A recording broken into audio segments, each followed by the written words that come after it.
जय हिंद दोस्तों, क्राइम की सच्ची कहानियों में आप सबका बहुत बहुत स्वागत है। मैं आपका दोस्त के आपके सामने आज फिर से हाजिर हूँ एक नई कहानी लेकर के। दोस्तों, सबसे पहले इस कहानी का कमाल ये है कि शायद ही आपने ऐसी कभी कहानी सुनी हो। अक्सर हम मूवीज में ये देखते हैं कि बैंक में जब रॉबरी होती है उसमें कुछ नकाबपोश लोग होते हैं, कुछ लोग बंदूक लेकर आते हैं, मैनेजर के कान पे बंदूक तान देते हैं, इस तरह से कैश लेकर भागते हैं। इसके ऊपर बहुत सी मूवीज बन चुकी हैं, कहानियां बन चुकी हैं, सीरीज बन चुकी हैं। लेकिन आज मैं आपको एक ऐसी बैंक रॉबरी के बारे में बताऊंगा मेरे साथियों कि वास्तव में वो बैंक रॉबरी भले ही थी, लेकिन उस बैंक रॉबरी को जो किया था वो कुछ नादान लोगों ने किया। मतलब उनमें कोई ऐसी कोई खास अक्ल नहीं थी, वो कोई प्रोफेशनल नहीं थे, उनमें कोई ऐसी जानकारी नहीं थी कि किस तरह से बैंक में रॉबरी की जाए।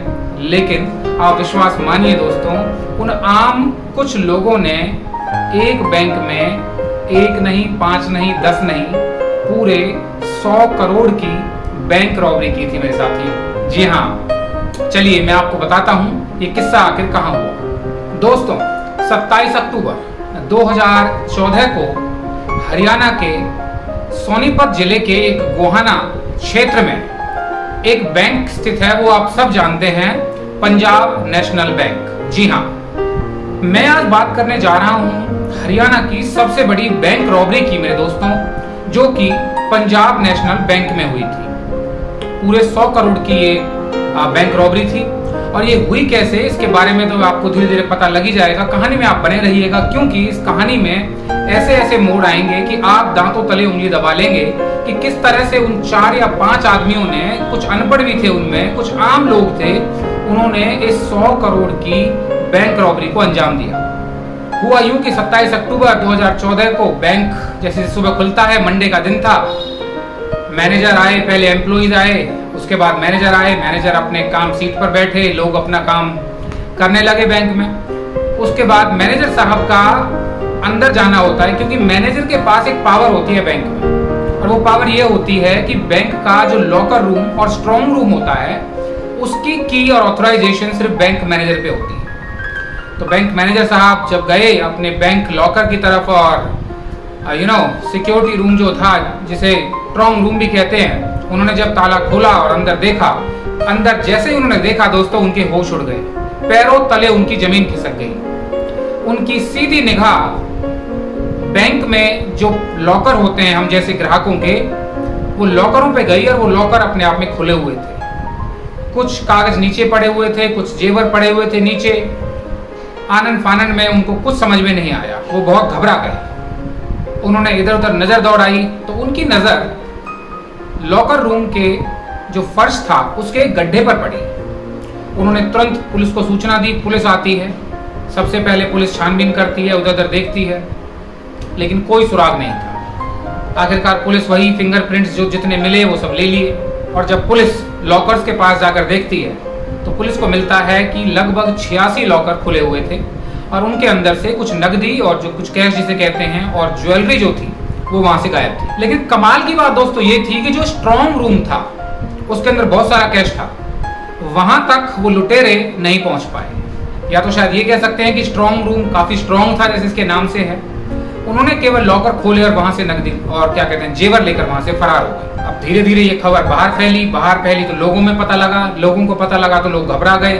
पूरे क्षेत्र के लोगों में दहशत आ गई, क्योंकि लॉकर में बहुत से लोगों ने अपना कैश और ज्वेलरी जमा कर रखी थी। दोस्तों, हम आप सब जानते हैं कि लोग घरों में चोरी के डर के कारण बैंक में जो लॉकर्स होते हैं उनमें अपनी नकदी, किसी के पास ज्यादा है अगर, या फिर ज्वेलरी जमा हम रख सकते हैं मतलब। लेकिन मैं आपको ये भी बता दूं कि इसका एक रूल है कि बैंक की कोई जिम्मेदारी नहीं होती अगर हमारे लॉकर में से कुछ गायब हो जाए। दूसरी बात, ना ही बैंक हमारा कुछ रिकॉर्ड रखता है कि हमने वहां पर कितनी नकदी रखी।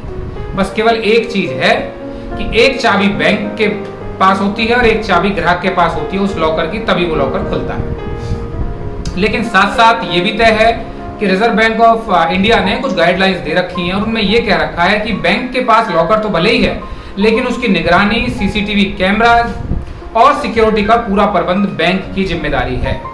लेकिन कमाल की बात यह थी कि उस दिन बैंक का सीसीटीवी भी काम नहीं कर रहा था। अब पुलिस जब उस गड्ढे को देखती है तो पुलिस का शक गहराता है, लेकिन शुरू में गड्ढे में जाने में हिचक रहे थे सभी, क्योंकि सबको लग रहा था पता नहीं क्या, कोई बम ना फट जाए, कोई अंदर हो, 100 बातें थी। लेकिन आखिरकार 2 पुलिस वालों को टॉर्च और बंदूकों के माध्यम से उस गड्ढे के अंदर उतारा गया और वो चलते रहे। लगभग कुछ ही मिनटों में उन्होंने उस सुरंग का दूसरा मुंह देख लिया, और वो जब उस सुरंग के दूसरे मुंह से पार निकले तो उन्होंने क्या देखा, वो एक घर में थे।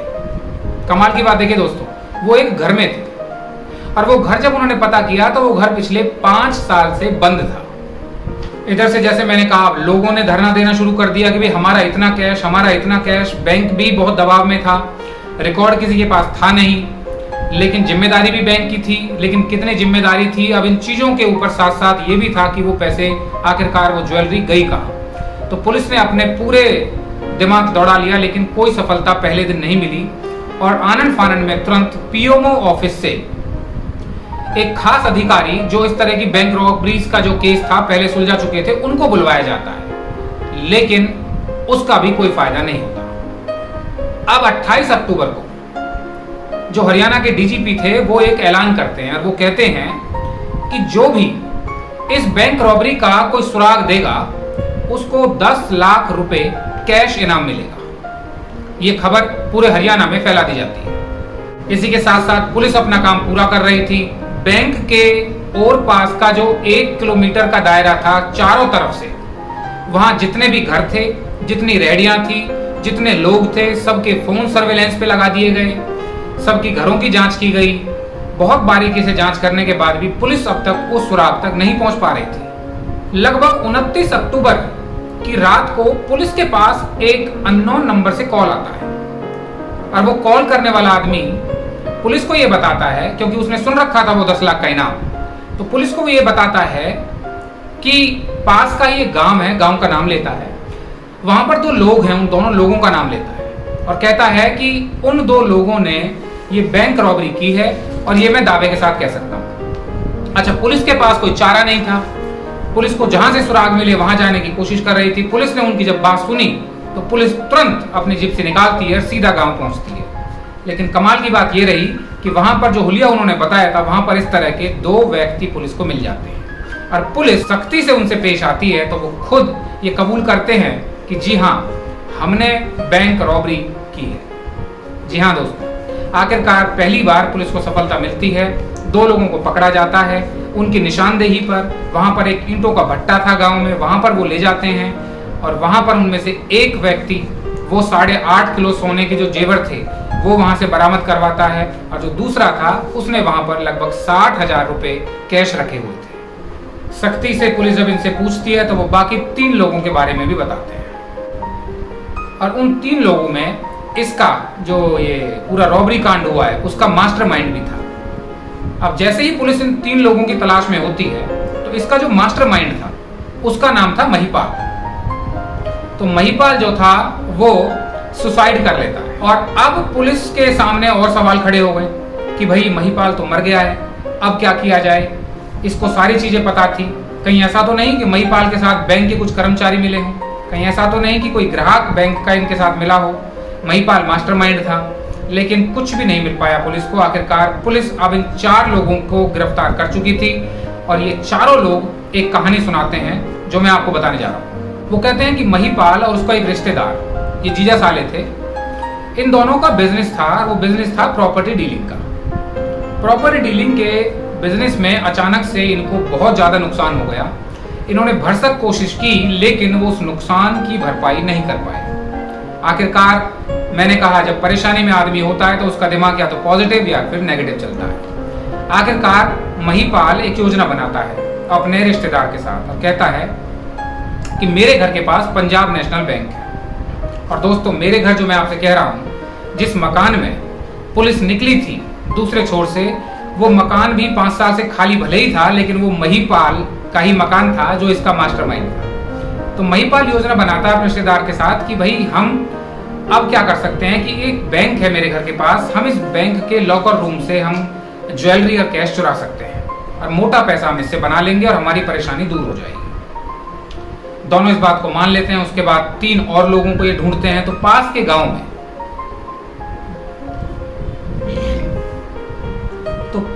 गांव में जिसमें पुलिस गई थी, वहां पर 3 लोगों को ये मिलते हैं। एक उनमें से अनपढ़ था, एक बढ़ई था और एक लैब टेक्नीशियन का किसी ने कोर्स कर रखा था, वो लैब का काम करता था किसी लैब पर। इन तीनों की ये तय हो जाता है और फाइनल हो जाता है।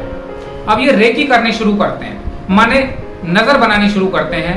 रोजाना जैसे बैंक में जाना, निशानदेही करनी, देखना, दिशाओं का आइडिया लगाना, टाइमिंग का पता लगाना, लोगों के आने और जाने का पता लगाना, बैंक किस टाइम बंद होता था उसका पता लगाना, बैंक कब खुलता था उसका पता लगाना, सरकारी छुट्टी का पता लगाना। उसके साथ साथ इन्होंने योजना बनाई कि इनके घर में से जो सुरंग बनाएंगे, उस सुरंग के अंदर से जब जाएंगे तो नीचे जो टेलीफोन के तार थे वो ना कट जाएं, क्योंकि अगर वो कट जाएं तब भी ये पकड़े जाएं, कंप्लेंट कोई कर दे तो। उनसे बचा करके सुरंग बनानी थी। अंदर पानी के पाइप थे, उनसे बचा करके सुरंग बनानी थी, उसका ब्यौरा लिया। ये आइडिया लगाया कि कितनी मिट्टी रोजाना निकालेंगे, क्योंकि ज्यादा मिट्टी निकालें तो ज्यादा बाहर गिरानी पड़े तो लोगों को पता लगे। इन सारी चीजों का इन्होंने अध्ययन किया, करते गए और लगभग 2-3 हफ्ते बाद जब इनकी प्लानिंग पूरी हो गई तो इन्होंने पहली बार उस मकान में जो महिपाल का था वहां पर खुदाई करनी शुरू की। और खुदाई ये करते थे, लगभग 2-2.5 फुट का गड्ढा रोजाना खोदते थे। थोड़ी मिट्टी होती थी, उसको ले जाने में इनको आसानी होती थी। उनमें इन्होंने काम बांट लिए थे। अब देखिए कमाल की बात, ये कोई प्रोफेशनल थे ही नहीं, ये आम आदमी थे। बस दिमाग की कमाल देखिए, लगातार नेगेटिविटी की ओर कहां से कहां बढ़ा चले जा रहा है। आखिरकार धीरे धीरे ये मिट्टी खोदने लगे। एक का मिट्टी गिराना काम था, एक का खोदना काम था, एक का निगाह रखने का काम था, एक का ये था कि भाई आवाज ना जाए ज्यादा बाहर। इस तरह से दोपहर में लग जाते थे घर को बंद करके, अंदर ही अंदर। और ये लगभग सितंबर के करीब इन्होंने सोचा था ये काम करना। अच्छा, इसके अलावा ये भी तय था, महिपाल ने ये कहा था कि भाई पैसा मोटा मिलेगा, कई करोड़ रुपए मिलेंगे, तो 50% मेरा होगा और 50% में से आप चारों बांटेंगे। अब उन लोगों को वैसे परेशानी नहीं हुई, क्योंकि उनको लगा मान लीजिए अगर 10 करोड़ भी मिला तो 5 करोड़ तो ये ले लेगा महिपाल, हम लोगों को कम से कम 1.25 करोड़ रुपए जरूर मिलेगा। 1.25 करोड़ किसी गरीब आदमी के लिए बहुत बड़ी रकम होती है दोस्तों। आखिरकार ये 5 तय कर लेते हैं और जैसे मैंने कहा गड्ढा खोदना ये शुरू कर देते हैं। अब गड्ढा खोदते लगभग 1.5 महीने का समय इनको हो जाता है। जी हाँ, लगभग 1.5 महीने इनको हो जाता है। अब ये बिल्कुल उस मुकाम पर थे कि इन्होंने अगर जरा सी तेज चोट मारी तो वो दीवार जो बैंक के उस लॉकर रूम की थी, वो गड्ढा नीचे से वो एकदम से टूट सकता था। तो अब ये वेट करने लगे कि किस दिन बैंक ज्यादा देर तक बंद होता है। तो इनको पता था कि शनिवार को जल्दी छुट्टी हो जाती है, मतलब हाफ डे बैंक लगता है और लगभग 4 बजे तक कंप्लीट क्लोजिंग हो जाती है बैंक की। तो इनको पता लगा कि 4 बजे के बाद ही हम इसमें घुसेंगे, संतुष्टि करके हमारे पास पूरा संडे होगा, संडे तक हम ये काम कर लेंगे। और ऐसा ही हुआ। शाम को 4 बजे सारे बैंक बंद हुए, ताले लग गए, एम्प्लॉय सारे चले गए। उसके 1-2 घंटे बाद जैसे ही अंधेरा सा होता है, ये लोग आखिरी प्रहार करते हैं और गड्ढा खोद देते हैं और सीधा बैंक के अंदर प्रवेश कर जाते हैं। यानी कि साथ साथ इनके पास कुछ हथियार थे, हथियारों से अब इनके पास कुछ नहीं था। सबसे पहले ये स्ट्रॉन्ग रूम को तोड़ने की कोशिश करते हैं, वो इनसे टूट नहीं पाता, तो ये हथियारों से उन लॉकर्स के लॉक्स को तोड़ने लग जाते हैं और लगातार तोड़ते रहते हैं। और लगभग 7-8 लॉकर इनको ऐसे मिले जिनमें कागजात थे लोगों के, वो उन्होंने वहीं फेंक दिए। और बाकी जो 86 और 87 जो लॉकर थे, उनमें से जितनी नकदी मिली, बोरा ये साथ लेकर आए थे, उन बोरों में इन्होंने भरना शुरू कर दिया। और बोरों में भरते गए इनको 7-8 घंटे तो उन लॉकर्स को तोड़ने में लगे थे दोस्तों। आखिरकार अगला दिन हो गया, संडे का दिन था, इनको पक्का पता था कोई कुछ नहीं आएगा। ये अपना काम करते रहे और दोपहर तक ये वहां से सारा सोना इन्होंने कब्जा कर लिया था, घर में रख लिया था। और रात को वहां एक डिजायर गाड़ी इन्होंने कर रखी थी, गाड़ी में रख करके ये सामान को लेकर के गायब हो जाते हैं। अब कमाल की बात ये देखिए, इनका दिमाग, फोनों का इस्तेमाल इन्होंने मना कर दिया था कि हम फोन नहीं करेंगे एक दूसरे को, क्योंकि फोनों से हम पकड़े जा सकते हैं। यार ये पकड़े कैसे गए, कौन था वो लड़का जिसने सूचना दी थी, ये मैं आपको बता दूं कि दोस्तों जिस गांव में पुलिस गई थी, जिन 2 लोगों को पुलिस ने पकड़ा था, वो दोनों शराबी थे। और शराबी थे तो उन्होंने क्या किया, उसी दिन रात को शराब पी, पैसे इनके पास आ गए थे, गरीब घर के वो लोग थे। और शराब पीकर जैसे लोगों ने एक खबर पढ़ी कि भाई बैंक में बहुत बड़ी रॉबरी हुई है, बहुत बड़ा कांड हुआ है, 100 करोड़ का वो हुआ है, क्या बोलते हैं, रॉबरी हुई है 100 करोड़ की। तो इन लोगों ने एकदम से शेखी बगाड़नी शुरू कर दी दारू के नशे में, शराब के नशे में, कि हमें कोई पकड़ नहीं सकता, ये हमने किया है, हमें कोई पकड़ के तो दिखाए, हमने कोई सबूत नहीं छोड़ा।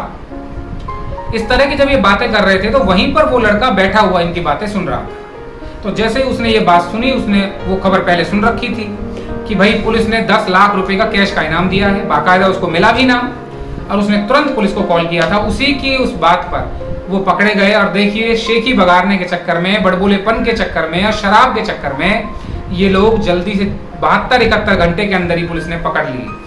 वरना मुझे ऐसा लगता है दोस्तों, अगर ये लोग इस चीज को ना बताते तो शायद इस केस को सॉल्व होने में कुछ लंबा समय लग सकता था। और आखिरकार ये चारों पुलिस की गिरफ्त में आ गए, पुलिस ने इन्हें पकड़ लिया और जेल में डाल दिया। इनके ऊपर केस चल रहा है, अभी कई साल हो गए, अब तो इनको सजा भी मिल चुकी है।